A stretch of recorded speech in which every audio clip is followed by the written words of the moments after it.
ਈਸਾਈ ਮਾਰਾਨਾਥ ਚਰਚ ਗ੍ਰਹਿ ਦੇ ਸਾਰੇ ਮਹਾਂਦੀਪਾਂ ਦੇ ਦੇਸ਼ਾਂ ਵਿੱਚ ਮੌਜੂਦ ਹੈ। ਤਿੰਨਾਂ ਅਮਰੀਕਾ, ਯੂਰਪ, ਅਫਰੀਕਾ, ਏਸ਼ੀਆ ਅਤੇ ਓਸ਼ੀਆਨੀਆ ਦੇ ਦੇਸ਼ਾਂ ਦੇ ਚਰਚ ਇੱਕੋ ਸਿਧਾਂਤ ਦੁਆਰਾ, ਪਰਮੇਸ਼ੁਰ ਦੇ ਪਵਿੱਤਰ ਆਤਮਾ ਦੇ ਨਿਰਦੇਸ਼ਨ ਦੁਆਰਾ ਅਤੇ ਜੀਵਿਤ ਵਚਨ ਦੁਆਰਾ ਇਕਜੁੱਟ ਹਨ।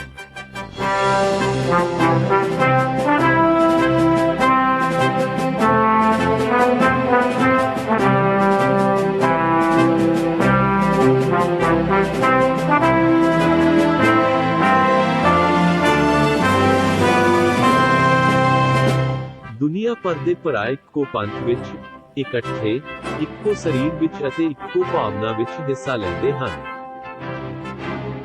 ਮਲਟੀ ਪਲੇਟਫਾਰਮ ਟਰਾਂਸਮਿਸ਼ਨ ਸਿਸਟਮ ਦੁਆਰਾ ਸਾਰੇ ਗ੍ਰਹਿ ਤੋਂ ਕ੍ਰਿਸਚੀਅਨ ਮਾਰਾਨਾਥ ਚਰਚ ਦੇ ਮੈਂਬਰ ਏਕਤਾ ਅਤੇ ਭਾਈਚਾਰਕ ਸਾਂਝਾ ਦਾ ਪਲ ਜਿਉਂਦੇ ਹਨ, ਜਿਵੇਂ ਕਿ ਇਬਰਾਨੀ ਮਿਸਰ ਤੋਂ ਬਾਹਰ ਨਿਕਲਣ ਵੇਲੇ ਰਹਿੰਦੇ ਹਨ ਅਤੇ ਚੇਲੇ ਪ੍ਰਭੂ ਯਿਸੂ ਦੇ ਨਾਲ ਉਸ ਦੀ ਪੂਰਵ ਸੰਧਿਆ ਤੇ ਮੌਤ, ਕਲਵਰੀ ਦੇ ਸਲੀਬ ਤੇ ਦੁਨੀਆ ਭਰ ਦੇ ਲੋਕਾਂ ਤੱਕ ਸਦੀਵੀ ਖੁਸ਼ਖਬਰੀ ਅਤੇ ਪ੍ਰਭੂ ਯਿਸੂ ਦੀ ਸੰਖੇਪ ਵਾਪਸੀ ਦੇ ਸੰਦੇਸ਼ ਦੁਆਰਾ ਪਹੁੰਚ ਕੀਤੀ ਗਈ ਹੈ।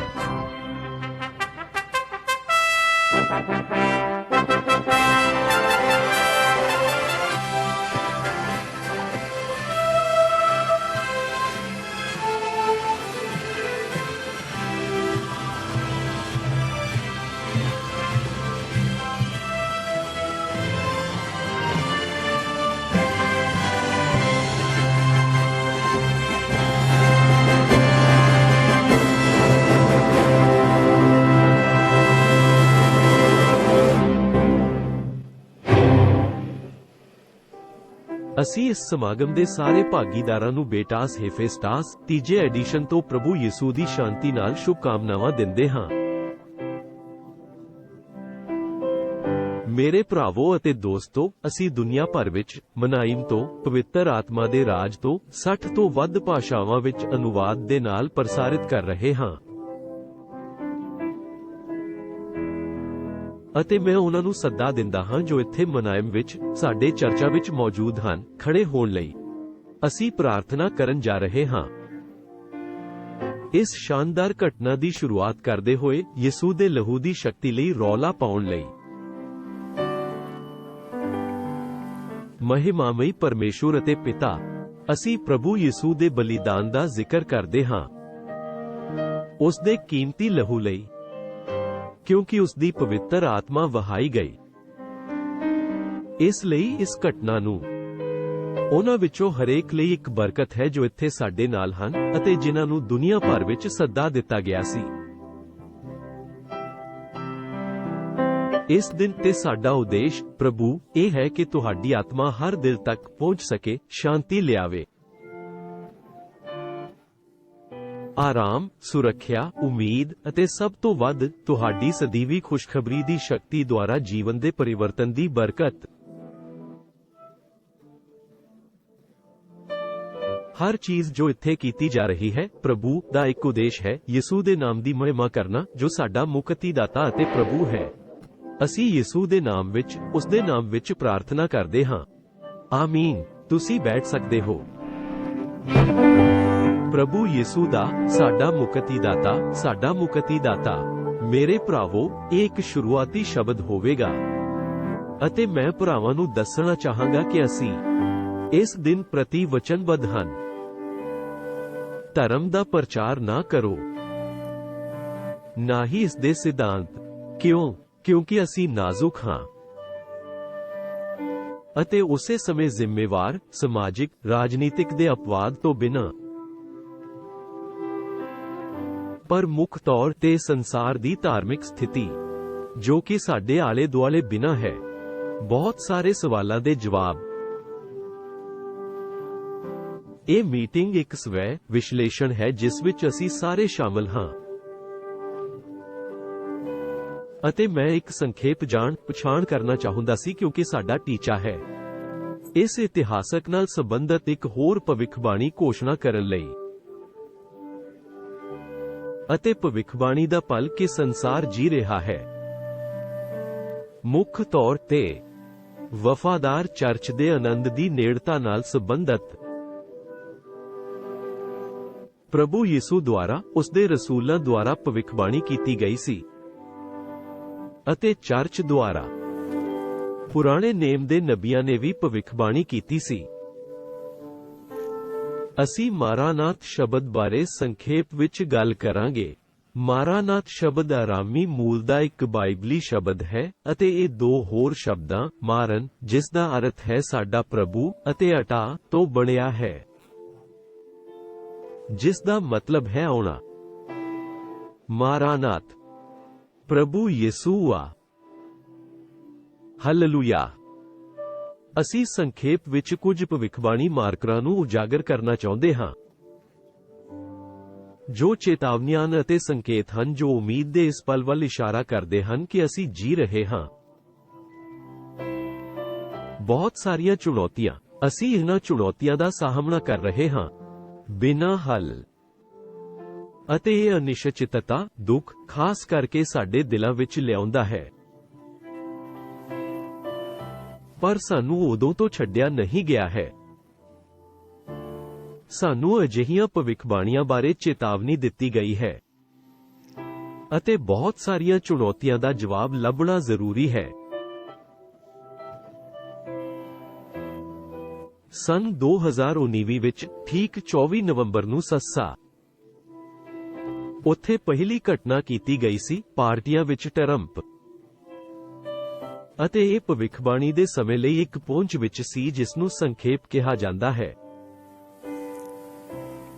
ਇਹ ਸਾਡੇ ਚਰਚ ਦੁਆਰਾ ਕਾਦ ਨਹੀਂ ਕੀਤੀ ਗਈ ਸੀ ਇਹ ਬਾਈਬਲ ਹੈ ਇਹ ਕਿਤਾਬ ਵਿੱਚ ਹੈ ਪਹਿਲੀ ਆਇਤ ਵਿੱਚ ਸਾਕਾ ਦਾ ਜਦੋਂ ਇਹ ਯਿਸੂ ਮਸੀਹ ਦਾ ਪ੍ਰਕਾਸ਼ ਕਹਿੰਦਾ ਹੈ ਜਿਸ ਨੂੰ ਪਰਮੇਸ਼ੁਰ ਨੇ ਉਸ ਨੂੰ ਦਿੱਤਾ ਸੀ ਆਪਣੇ ਸੇਵਕਾਂ ਨੂੰ ਉਹ ਚੀਜ਼ਾਂ ਦਿਖਾਉਣ ਲਈ ਜੋ ਯਕੀਨੀ ਤੌਰ ਤੇ ਹੋਣਾ ਚਾਹੀਦਾ ਹੈ ਅਤੇ ਉਸ ਨੇ ਆਪਣੇ ਦੂਤ ਦੁਆਰਾ ਉਹਨਾਂ ਨੂੰ ਭੇਜਿਆ ਅਤੇ ਆਪਣੇ ਸੇਵਕ ਯੂਹੰਨਾ ਨੂੰ ਉਹਨਾਂ ਦੀ ਸੂਚਨਾ ਦਿੱਤੀ ਉਸ ਘਟਨਾ ਲਈ ਪਹੁੰਚ ਮੇਰੇ ਭਰਾਵਾਂ ਨੇ ਕੀਤੀ ਸੀ ਤਿੰਨ ਸਮੂਹਾਂ ਨੂੰ ਵਿਚਾਰਦਿਆਂ ਪਹਿਲਾ ਚਰਚ ਦੂਜਾ ਇਜ਼ਰਾਈਲ ਅਤੇ ਤੀਜਾ ਸੰਸਾਰ ਪਰਾਈਆਂ ਕੌਮਾਂ ਜਿਵੇਂ ਕਿ ਚਰਚ ਲਈ ਮੁੱਖ ਗੱਲ ਇਹ ਸੀ ਕਿ ਚਰਚ ਦੀ ਮੁੱਖ ਘਟਨਾ ਲਈ ਚਰਚ ਦੀ ਤਿਆਰੀ ਦੀ ਲੋੜ ਸੀ ਜੋ ਕਿ ਚਰਚ ਨੂੰ ਲੈ ਕੇ ਹੈ ਲੈਂਡ ਦੇ ਇਸ ਪਲ ਦੀ ਤਿਆਰੀ ਵਜੋਂ ਆਤਮਾ ਦਾ ਫੈਲਣਾ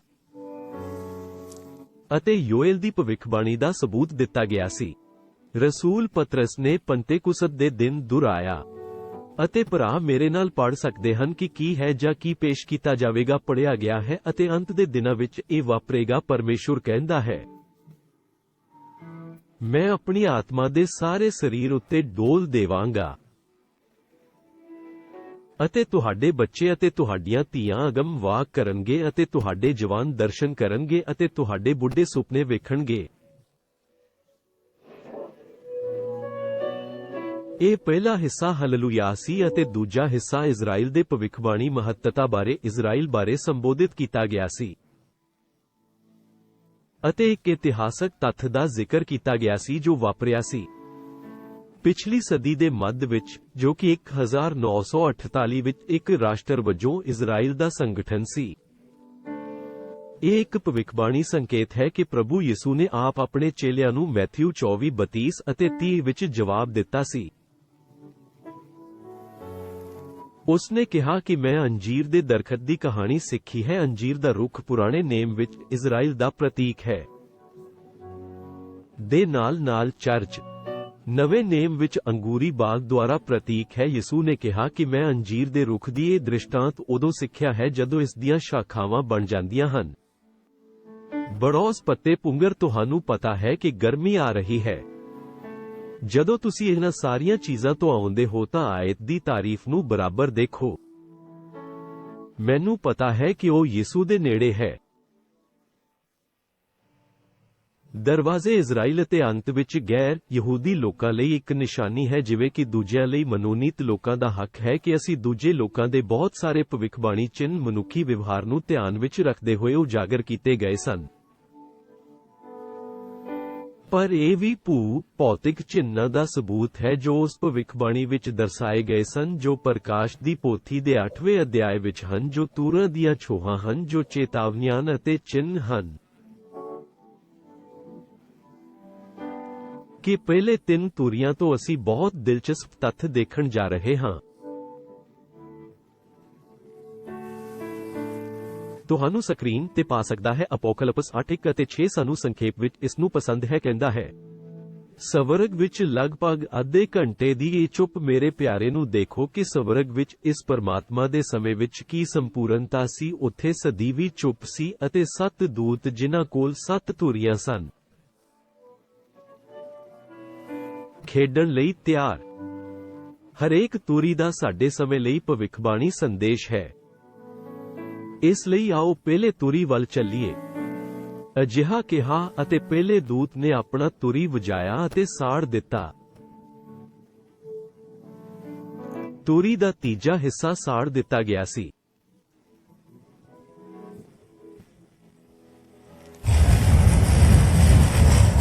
ਮੇਰੇ ਭਰਾਵਾਂ ਦਾ ਧਿਆਨ ਰੱਖੋ। ਆਸਟ੍ਰੇਲੀਆ, ਹਵਾਈ, ਚੀਨ, ਇੰਡੋਨੇਸ਼ੀਆ, ਸੰਯੁਕਤ ਰਾਜ, ਪੁਰਤਗਾਲ, ਗ੍ਰੀਸ, ਰੂਸ, ਚਿਲੀ ਅਤੇ ਅੰਤ ਵਿੱਚ ਕੈਨੇਡਾ ਇਤਿਹਾਸ ਦੀ ਸਭ ਤੋਂ ਭਿਆਨਕ ਅੱਗ ਨੇ ਕੈਨੇਡਾ ਦੀ ਆਰਥਿਕਤਾ ਨੂੰ ਹਿਲਾ ਕੇ ਰੱਖ ਦਿੱਤਾ। ਸਪੇਨ ਵਿੱਚ ਸਾਲ ਦੀ ਸਭ ਤੋਂ ਵੱਡੀ ਅੱਗ ਚੌਥੇ ਦਿਨ ਵੀ ਪਹੁੰਚ ਗਈ।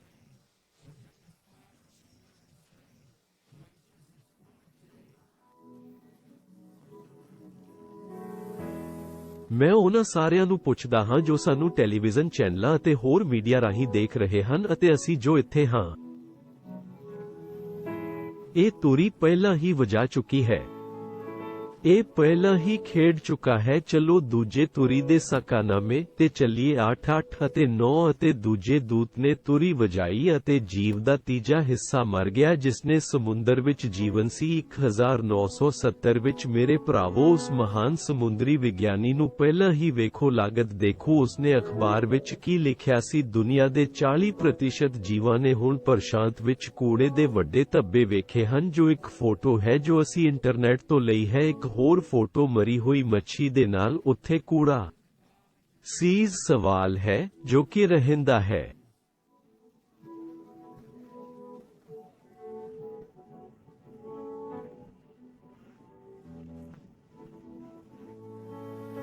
ਇਹ ਤੂਰੀ ਪਹਿਲਾਂ ਹੀ ਖੇਡੀ ਗਈ ਹੈ। ਹਾਂ, ਇਹ ਪਹਿਲਾਂ ਹੀ ਖੇਡਿਆ ਗਿਆ ਹੈ। ਚਲੋ ਜਲਦੀ ਤੀਜੇ ਤੂਰੀ ਵੱਲ ਚੱਲੀਏ। ਤੀਜਾ ਤੂਰੀ ਕਹਿੰਦਾ ਹੈ ਅਤੇ ਇੱਕ ਮਹਾਨ ਤਾਰਾ ਨਦੀਆਂ ਦੇ ਤੀਜੇ ਹਿੱਸੇ ਤੇ ਪਾਣੀ ਦੇ ਸਰੋਤਾਂ ਉੱਤੇ ਡਿੱਗ ਗਿਆ ਅਤੇ ਤਾਰੇ ਦਾ ਨਾਮ ਗੈਰਹਾਜ਼ਰ ਜਾਂ ਗੈਰਹਾਜ਼ਰ ਹੈ। ਮੇਰੇ ਭਰਾਵੋ, ਸਾਨੂੰ ਇੱਕ ਤੱਥ ਯਾਦ ਹੈ ਕਿ ਚਰਨੋਬਿਲ ਵਿੱਚ ਹੋਇਆ। ਪਾਣੀ ਦੇ ਸਰੋਤ ਮਾਲ ਜਹਾਜ਼ ਇੱਕ ਤਬਾਹੀ ਨਾਲ ਮਾਰਿਆ। ਇੱਕ ਪਰਮਾਣੂ ਤਬਾਹੀ ਜੋ 1980 ਵਿੱਚ ਵਾਪਰੀ ਸੀ। ਪਰ ਕਿਹੜੀ ਚੀਜ਼ ਸਾਡਾ ਧਿਆਨ ਖਿੱਚਦੀ ਹੈ ਅਤੇ ਇੱਕ ਯੂਕਰੇਨੀ ਵਿੱਚ ਇਸ ਸ਼ਬਦ ਦਾ ਅਰਥ ਹੈ ਐਬਸਿੰਥੇ ਅਤੇ ਐਬਸਿੰਥੇ ਦਾ ਅਰਥ ਹੈ ਕੌੜਾ, ਜੋ ਸਪਸ਼ਟ ਤੌਰ ਤੇ ਇਸ ਤੱਥ ਤੋਂ ਪਰੇ ਹੈ ਕਿ ਪਾਣੀ ਦੇ ਸਰੋਤ ਦੂਸ਼ਿਤ ਹਨ। ਅਸੀਂ ਜਾਣਦੇ ਹਾਂ ਕਿ ਕਿਸੇ ਕੋਲ ਨਹੀਂ ਹੈ ਇੱਕ ਨਦੀ ਤੇ ਜਾਣ ਦੀ ਹਿੰਮਤ ਜੋ ਪੀਣ ਯੋਗ ਪਾਣੀ ਸੀ ਅਤੇ ਇੱਕ ਮੱਗ ਲੈ ਕੇ ਕਿਉਂ ਪੀਓ।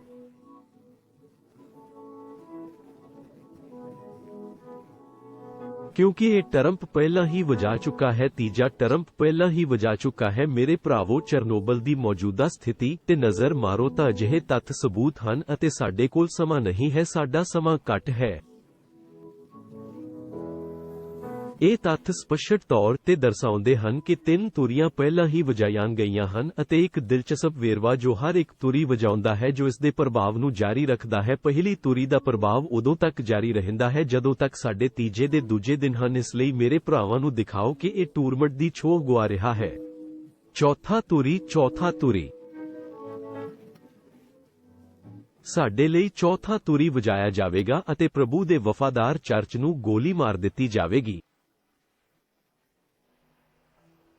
ਹੇਠਾਂ ਅਤੇ ਨਿਸ਼ਾਨੀ ਮੇਰੇ ਭਰਾਵੋ, ਯਿਸੂ ਨੇ ਇਹ ਕਿਹਾ ਸੀ, ਉਹਨਾਂ ਦਿਨਾਂ ਦੇ ਦੁੱਖ ਤੋਂ ਤੁਰੰਤ ਬਾਅਦ ਸੂਰਜ ਹਨੇਰਾ ਕਰ ਦੇਵੇਗਾ, ਚੰਦਰਮਾ ਆਪਣੀ ਰੋਸ਼ਨੀ ਨਹੀਂ ਦੇਵੇਗਾ, ਤਾਰੇ ਆਕਾਸ਼ ਤੋਂ ਡਿੱਗਣਗੇ ਅਤੇ ਆਕਾਸ਼ ਦੀਆਂ ਸ਼ਕਤੀਆਂ ਹਿੱਲ ਜਾਣਗੀਆਂ। ਦਿਲਚਸਪ ਗੱਲ ਇਹ ਹੈ ਕਿ ਅਧਿਆਇ ਵਿੱਚ ਸਾਕਾ ਦੇ 8 ਵਿੱਚ ਇੱਕ ਸਮਾਨਾਂਤਰ ਟੈਕਸਟ ਹੈ ਜੋ ਪ੍ਰਭੂ ਯਿਸੂ ਦੀ ਭਵਿੱਖਬਾਣੀ ਦੀ ਪੁਸ਼ਟੀ ਕਰਦਾ ਹੈ। ਕਿਰਪਾ ਕਰਕੇ ਇਸ ਨੂੰ ਪਾ ਸਕਦਾ ਹੈ ਅਤੇ ਕਹਿੰਦਾ ਹੈ, ਅਤੇ ਚੌਥੇ ਦੂਤ ਨੇ ਆਪਣਾ ਤੁਰੀ ਵਜਾਇਆ ਅਤੇ ਸੂਰਜ ਦੇ ਤੀਜੇ ਹਿੱਸੇ ਵਿੱਚ ਚੰਦਰਮਾ ਦੇ ਤੀਜੇ ਹਿੱਸੇ ਅਤੇ ਤਾਰਿਆਂ ਦੇ ਤੀਜੇ ਹਿੱਸੇ ਨੂੰ ਸੱਟ ਲੱਗ ਗਈ, ਜਿਸ ਦੀ ਤੁਸੀਂ ਤੁਲਨਾ ਕਰ ਸਕਦੇ ਹੋ। ਦੋ ਹਵਾਲੇ ਤਾਂ ਮੇਰੇ ਭਰਾਵੋ, ਜਦੋਂ ਯਿਸੂ ਇਸ ਬਾਰੇ ਗੱਲ ਕਰਦਾ ਹੈ, ਉਹ ਮੈਥਿਊ 24 ਦੀ ਆਇਤ 30 ਵਿੱਚ ਪੇਸ਼ ਕਰਦਾ ਹੈ। ਮੈਂ ਚਾਹੁੰਦਾ ਹਾਂ ਕਿ ਭਰਾ ਮੇਰੇ ਨਾਲ ਆਇਤ 30 ਅਤੇ ਆਇਤ 30 ਵੀ ਮੇਰੇ ਨਾਲ ਪੜ੍ਹਨ। ਦੀ ਮਨੁੱਖ ਦੇ ਪੁੱਤਰ ਦਾ ਚਿੰਨ੍ਹ ਸਵਰਗ ਵਿੱਚ ਪ੍ਰਗਟ ਹੋਵੇਗਾ ਅਤੇ ਧਰਤੀ ਦੇ ਸਾਰੇ ਗੋਤ ਵਿਰਲਾਪ ਕਰਨਗੇ ਅਤੇ ਮਨੁੱਖ ਦੇ ਪੁੱਤਰ ਨੂੰ ਸ਼ਕਤੀ ਅਤੇ ਮਹਾਨ ਮਹਿਮਾ ਨਾਲ ਆਕਾਸ਼ ਦੇ ਬੱਦਲਾਂ ਉੱਤੇ ਆਉਂਦਾ ਵੇਖਣਗੇ। ਅਤੇ ਉਹ ਆਪਣੇ ਦੂਤਾਂ ਨੂੰ ਭੇਜੇਗਾ ਤੁਰੀ ਦੇ ਸ਼ੋਰ ਨਾਲ, ਜੋ ਆਪਣੇ ਚੁਣੇ ਹੋਏ ਲੋਕਾਂ ਨੂੰ ਚਾਰ ਹਵਾਵਾਂ ਤੋਂ ਸਵਰਗ ਦੇ ਇੱਕ ਸਿਰੇ ਤੋਂ ਦੂਜੇ ਸਿਰੇ ਤੱਕ ਇਕੱਠਾ ਕਰੇਗਾ। ਹਾਲੇਲੂਇਆ। ਯਿਸੂ ਦਰਵਾਜ਼ੇ ਤੇ ਹੈ। ਦੂਸਰਾ ਸਮਾਗਮ ਮੇਰੇ ਭਰਾਵਾਂ ਦਾ ਇੱਥੇ ਬਹੁਤ ਸੰਖੇਪ ਹੈ। ਪਿਛਲੇ ਸਾਲ 6 ਨਵੰਬਰ 2022 ਨੂੰ ਹੋਇਆ ਸੀ ਅਤੇ ਵਿਸ਼ਾ ਮਨੁੱਖ ਦੀ ਸਥਿਤੀ ਤੇ ਕੇਂਦਰਿਤ ਸੀ ਕਿ ਉਹ ਰੁਕਾਵਟਾਂ ਦਾ ਸਾਹਮਣਾ ਕਰਨ ਲਈ ਉਸ ਦੀ ਅਸਮਰੱਥਾ ਹੈ ਜੋ ਮਨੁੱਖ ਅਨੁਭਵ ਕਰ ਰਿਹਾ ਹੈ। ਯੋਏਲ ਦੀ ਭਵਿੱਖਬਾਣੀ ਦੁਆਰਾ ਵਿਸ਼ੇਸ਼ਤਾ। ਜਿਹੜੇ ਭਰਾ ਇੱਥੇ ਮੌਜੂਦ ਸਨ ਉਹ ਸਾਡੇ ਨਾਲ ਪੜ੍ਹਦੇ ਹਨ। ਫੈਸਲੇ ਦੀ ਘਾਟੀ ਵਿੱਚ ਭੀੜ ਦੀ ਭੀੜ, ਕਿਉਂਕਿ ਪ੍ਰਭੂ ਦਾ ਦਿਨ ਇਸ ਲਈ ਫੈਸਲੇ ਦੀ ਘਾਟੀ ਦੇ ਨੇੜੇ ਹੈ। ਉਸ ਦਿਨ ਤੁਹਾਨੂੰ ਕੁਝ ਸਵਾਲ ਪੁੱਛੇ ਗਏ ਸਨ। ਇਸ ਨੂੰ ਸਕਰੀਨ ਤੇ ਪਾ ਸਕਦੇ ਹਾਂ ਜੋ ਅਸੀਂ ਇਕੱਠੇ ਪੜ੍ਹਾਂਗੇ। ਜਿੱਥੇ ਸਾਨੂੰ ਲਿਜਾਇਆ ਜਾ ਰਿਹਾ ਹੈ, ਇੱਕ ਨਵਾਂ ਵਿਸ਼ਵ ਯੁੱਧ ਹੋਵੇਗਾ ਜੋ ਸਾਡੀ ਮਦਦ ਲਈ ਆਵੇਗਾ। ਮੌਜੂਦਾ ਸੰਸਾਰ ਦੀ ਸਥਿਤੀ ਕੀ ਹੈ? ਭਰਾ ਅਗਲੇ ਸੁਨੇਹੇ ਵਿੱਚ ਵੇਖਣਗੇ, ਕਿਉਂਕਿ ਸੰਸਾਰ ਇੰਨਾ ਅਸੰਤੁਲਿਤ ਹੈ ਅਤੇ ਟੁੱਟ ਰਿਹਾ ਹੈ। ਫਿਰ ਮੇਰੇ ਭਰਾਵੋ, ਸਮਾਜਿਕ, ਰਾਜਨੀਤਿਕ ਅਤੇ ਧਾਰਮਿਕ ਪਹਿਲੂ ਵਿੱਚ ਕੁਝ ਸਮੱਸਿਆਵਾਂ ਨੂੰ ਸੰਬੋਧਿਤ ਕੀਤਾ ਗਿਆ ਸੀ ਅਤੇ ਅਸੀਂ ਸਮਾਜਿਕ ਖੇਤਰ ਅਤੇ ਰਾਜਨੀਤਿਕ ਖੇਤਰ ਵਿੱਚ ਅਤੇ ਧਾਰਮਿਕ ਖੇਤਰ ਵਿੱਚ ਸਮਾਜਿਕ ਪਹਿਲੂ ਵਿੱਚ ਇੱਕ ਸੰਸਾਰ ਨੂੰ ਵਿਗਾੜ ਵਿੱਚ ਇੱਕ ਸੰਸਾਰ ਦੇਖ ਰਹੇ ਹਾਂ ਜੋ ਅਸੀਂ ਦੇਖਿਆ ਹੈ ਕਿ ਕੀ ਹੈ ਸੋਸ਼ਲ ਇੰਜੀਨੀਅਰਿੰਗ ਕਿਹਾ ਜਾਂਦਾ ਹੈ, ਜਿਸ ਨੂੰ ਇਸਨੇ ਖਤਮ ਕੀਤਾ ਹੈ। ਸੋਸ਼ਲ ਇੰਜੀਨੀਅਰਿੰਗ ਇੱਕ ਹੇਰਾਫੇਰੀ ਦੀ ਇੱਕ ਤਕਨੀਕ ਹੈ ਜੋ ਵਰਚੁਅਲ ਅਪਰਾਧੀਆਂ ਦੁਆਰਾ ਆਪਣੇ ਉਪਭੋਗਤਾਵਾਂ ਨੂੰ ਇਸ ਖੇਤਰ ਵਿੱਚ ਘੱਟ ਜਾਣਕਾਰੀ ਵਾਲੇ ਕੰਪਿਊਟਰਾਂ ਨੂੰ ਸੁਰੱਖਿਆ ਨਿਯਮਾਂ ਨੂੰ ਤੋੜਨ ਲਈ ਪ੍ਰਭਾਵਿਤ ਕਰਨ ਲਈ ਪ੍ਰੇਰਿਤ ਕਰਨ ਲਈ ਵਰਤੀ ਜਾਂਦੀ ਹੈ। ਇਹ ਇੱਕ ਤੱਥ ਹੈ, ਪਰ ਸਰਗਰਮੀ ਦੇ ਕਾਰਨ ਨਿਸ਼ਚਿਤ ਤੌਰ ਤੇ ਪਾਦਰੀ ਗਿਡਿਓਨ ਤੋਂ ਗੈਟੋਸ ਇਸ ਬਾਰੇ ਗੱਲ ਕਰਨਗੇ ਕਿ ਰਾਜਨੀਤਿਕ ਮਾਹੌਲ ਕਿਵੇਂ ਹੈ, ਜਿਵੇਂ ਕਿ ਵਿਸ਼ਵ ਦੀ ਦੁਨੀਆ ਦਾ ਰਾਜਨੀਤਿਕ ਪਹਿਲੂ ਹੈ। ਅਸੀਂ ਸਮੇਂ ਤੇ ਨਹੀਂ ਬੋਲ ਰਹੇ ਹਾਂ, ਅਸੀਂ ਬਿਨਾਂ ਲੀਡਰਸ਼ਿਪ ਦੇ ਸੰਸਾਰ ਬਾਰੇ ਗੱਲ ਕਰ ਰਹੇ ਹਾਂ। ਇੱਕ ਅਵਿਸ਼ਵਾਸੀ ਲੀਡਰਸ਼ਿਪ ਪਹਿਲੂ ਹੈ ਜੋ ਹੁਣ ਸਾਡਾ ਵਿਸ਼ਾ ਧਾਰਮਿਕ ਪਹਿਲੂ ਹੈ। ਧਰਮ ਕਿਵੇਂ ਹੈ? ਈਸਾਈ ਧਰਮ ਵੀ ਥੋੜੇ ਸਮੇਂ ਵਿੱਚ ਬਹੁਤ ਚੰਗੀ ਤਰ੍ਹਾਂ ਸੰਬੋਧਿਤ ਕੀਤਾ ਜਾਵੇਗਾ। ਧਰਮ ਸ਼ਾਸਤਰ ਵਿੱਚ ਦਰਸ਼ਨ ਤੇ ਆਧਾਰਿਤ ਵਿਚਾਰਧਾਰਕ ਵਿਸ਼ਵਾਸ ਜੋ ਜਾਣੇ ਪਛਾਣੇ ਤੋਂ ਹਨ। ਤੁਸੀਂ ਜਾਣੇ ਪਛਾਣੇ ਤੋਂ ਬਾਈਬਲ ਦਾ ਸਾਹਿਤਕ ਹਿੱਸਾ ਲੈਂਦੇ ਹੋ, ਪਰ ਕਿਉਂਕਿ ਇਸ ਸਥਿਤੀ ਵਿੱਚ ਹੈ ਕਿ ਅਸੀਂ ਪੰਤੇਕੁਸਤ ਦੇ ਤਿਆਗ ਦੁਆਰਾ ਇੱਕ ਬਾਈਬਲ ਦੁਆਰਾ ਆਤਮਾ ਦੇ ਫੈਲਣ ਦੇ ਤਿਆਗ ਦੁਆਰਾ ਇੱਕ ਈਸਾਈਅਤ ਦੁਆਰਾ ਪ੍ਰਕਾਸ਼ਿਤ ਕੀਤੇ ਬਿਨਾਂ ਦੇਖਣ ਜਾ ਰਹੇ ਹਾਂ, ਬਿਨਾਂ ਭੇਤ ਦੇ ਭਵਿੱਖਬਾਣੀ ਦੇ ਬਿਨਾਂ ਇੱਕ ਭੇਤ ਤੋਂ ਬਿਨਾਂ ਇੱਕ ਖੁਸ਼ਖਬਰੀ ਨੂੰ ਇਸ ਵੱਲ ਲੈ ਜਾਂਦਾ ਹੈ।